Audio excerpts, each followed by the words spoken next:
আমাদের সমাজে অসভ্য কিছু পাবলিক আছে, মানে তারা আপনার এইটুকু ভালো সহ্য করতে পারে না, মানে আপনি এইটুকু ভালো আছেন কি না আছেন তাদের শরীরে এমন ভাবে সুশ্রুতিতে উঠবে ভাই রে ভাই, সেটা বলার বাহির।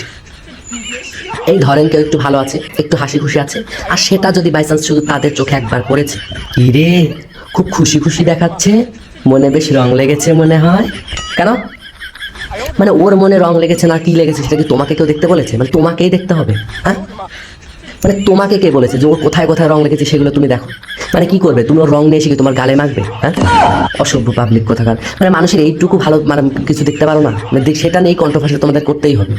এই আবার ধরুন আমরা মধ্যবিত্ত বা গরিবেরা এত কষ্ট করে একটু টাকা পয়সা জমায় কিসের জন্য? নিজের শখের দু একটা জিনিস কিনবে, এর জন্যই তো।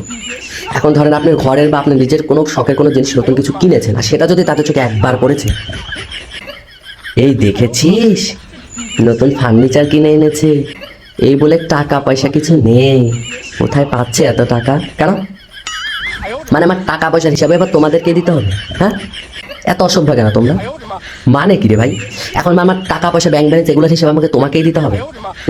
মানুষের এত পিছনে লেগে তোমরা কি পাও? মানে নিজেরা তো লুল্লু প্রাণী, ঘরে শুধু শুয়ে বসে থাকবে আর মানুষকে নিয়ে কন্ট্রোভার্সি করবে, নিজেরা তো কিছু করতে পারবে না। নিজেরা কিছু করো, তাহলে মানুষকে নিয়ে এত কন্ট্রোভার্সি করতে হয়, এগুলো বাদ দাও। মানে কে কি করছে, কে কোথায় রং মারছে, কে কি কিনছে, মানে সেগুলো নিয়ে তোমাদের মানে মাথা ব্যথা এত? অসভ্য কিছু মানুষ কোথাকার, একদম ফালতু কোথাকার।